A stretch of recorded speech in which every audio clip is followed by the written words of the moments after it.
All right, hello everyone. We are in part 5 of our stacking series, and today, or this session, we are going to learn how to stack. And I know so many of you are excited about that. You're like, just give me the meat and potatoes. Okay, how to stack. When you sign up your new member, you have 30 days to move them. The first 5 days, you can either live chat, so that's going to be at the top of your virtual office, that feature where you can chat in live time, or you can call. Both of those things, so the first 5 days, if you either call or do live chat, you will see that your person has moved immediately before you even finish the conversation with those representatives. If you send an email, you have 30 days to send that email, day 1 being the day that you sign them up. Even if you sent the email on day 30, as long as it's sent in that window, it doesn't matter how long it takes for them to physically move that person, but as long as you've sent that email in that window, you are fine, okay? So you're going to be A-okay. It will, like I said, if you send the email, it's not going to happen in real time. It might take 2 days. It might take almost 2 weeks. It depends on how busy they are. As far as who to send it to when you're sending the email, you're going to want to send it to resolutions@youngliving.com. Okay? Resolutions@youngliving.com.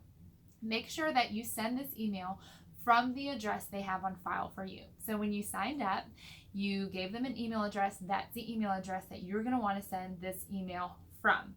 As far as structuring that email, on the first line, you're going to want to give your name, your four-digit PIN number, and then your member number. Then here's how you're going to structure your sentence to move your person. So I say, I would like to remain the enroller for Kimberly Johnson, member number. Please change the sponsor to Jennifer Hogan, member number. That's it. I'll repeat that again.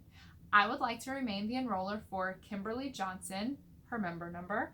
Please change the sponsor to Jennifer Hogan, her member number. Boom, done, right? So if you have multiple people that you need to move, maybe 2, 3, 4, you're going to do the very same thing. You're just going to start a new sentence. So to help me, I will number them and then I'll double space in between each one. So I'll do the first sentence, double space, number 2, second sentence, double space, number 3. So you can do that all in one email. So that's how you're going to structure that. You have 30 days. Again, when you move somebody, you can only move them once. So once you move them, done, finito, they cannot move anymore. You, as the enroller, are the only person that can move them. So your upline can't move them, just you as their enroller. Okay, stacking is not the only way to grow. So I'm going to tell you quickly what I mean by this. If you think back on our last video when we talked about how to hit silver, so let's say you are going for silver and you have a leg, remember you need 2 legs at 4,000 OGV. Maybe you have one leg that's at 3,900 and they only need 100 PV. So the example that we showed you, we talked about you signing someone up and placing that person under that leg to help that leg hit 4,000 OGV.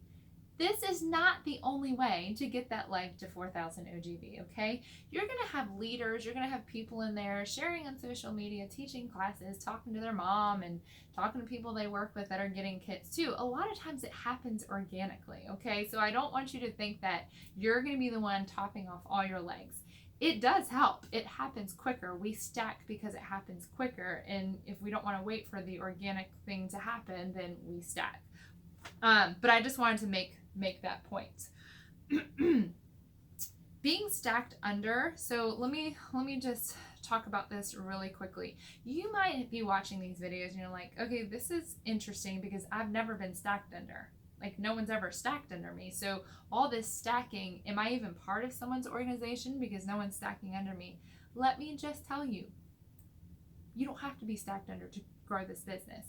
I have, at this point, almost 3,000 people on my team, and I think my upline, Ashley, I'm pretty sure she's only ever put 2 people under me. Okay? So you can do amazing things without being stacked under. It might just mean that you're not in an area of business that this person needs to stack under. They may not need to stack under you. You might be a rocking leader, and you might be building your own business like crazy. On the other side of that, if your upline is putting lots of people under you, don't think that you're a weak leg or a weak link. You might be in an area of business that, or a new leg for them, that's going to help them hit their next rank. And by the way, they trust you, they trust your leadership in coming alongside their new members. So they're entrusting their new members with you. So that, guys, is huge. So I just don't ever, want you to feel entitled that someone's supposed to be placing someone under you, because, guys, it is a gift and it is a blessing. And number two, I don't want you to feel guilty if they are placing people under you. There's a reason why they are doing that. Okay, so let's talk about when someone is stacked under you, what to do. So let's say Ashley stacks Caitlin under me. She's moved Caitlin under me. I will receive a notification, an email, that there's a new member on my team. And what I will then do is call Ashley and kind of catch a feel of where Caitlin is at. Have you had the conversation, Ashley, with her as to whether or not this is something that she wants to build as a business? Have you had the essential rewards conversation? Is she getting on ER? Is she just interested in using her oils at first? Just to kind of figure out where I can come alongside in that scenario. So I will tell you, though, if Caitlin is wanting to do the business, I will definitely be one of her first lines of contact and support to help her with that, than Ashley. But again, that's a conversation that you need to have to see where you will fit. Then what will happen is, and then let me do another scenario. If I am placing, let's say I place, I'm trying to think of friends that I know so I don't mess up the names. Let's say I am placing Dion under DeAndrea. Okay, my friend Dion under DeAndrea. What I would do is have that conversation with my builder, DeAndrea. Hey, DeAndrea, this is where we are. I've had the conversation with her. I think she's interested in the business, but let's just see. I'm going to introduce us in a three-way conversation. That way she knows that you're a layer of support as well. So then I will have a three-way conversation. So typically for me, that's Facebook message. And I will just say, hey, DeAndrea, Dion, you guys meet each other. And then I'll edify both of them. And I'll say to Dion, hey, Dion, DeAndrea is an additional layer of support, an extra layer of support outside of myself. If you need anything, you have the two of us to come alongside and help you. Okay, so then it really helps to cultivate that relationship. And I love that verbiage. So think about that verbiage, because you as the enroller never want your friend that you're placing under someone to feel like you're dumping them off on someone else. You're saying they are an additional layer of support outside of me that you have as a resource to you. So I hope this helped you. I hope this gave you clarity. Stacking can be such a blessing, not just for you and your leaders, but even for the new person that you are bringing on board with you. If you have questions, this is the last thing I'll say, then I'll let you go. When you're starting to lay a foundation with your structure, please ask. For me at this point, I have my 6 legs established. I have my leg leaders established. Everyone that I enroll goes somewhere in my organization. But I know starting out, it's trying to decide, okay, who am I going to leave out as my leg leader? And the one thing too, I'll talk about I can't remember if I mentioned this or not. As far as moving people, I try to move them the first 5 days just so I don't forget.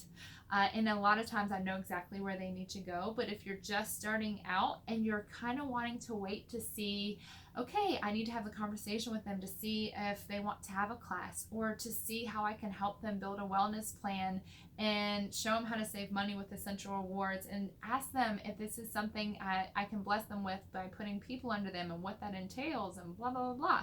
You might need time for that. So then set an alarm, set a notification, place something on your calendar so you know on day 29 to revisit, okay, where am I going to put this person? Do I think I should leave them on my level 1 as a potential leg leader, or should I place them? But have those conversations with your upline, bounce ideas off of them. And then as you start to develop your foundation and you start to get a flow of how this works, then you're going to be amazing. And we're all here. We're all here to help you and to kind of guide you along. So, okay, you're done. Yes, you are done with this series. We have given you the foundation to kind of really build and start to learn how to stack. So you did it. Okay. Have a wonderful day, everybody.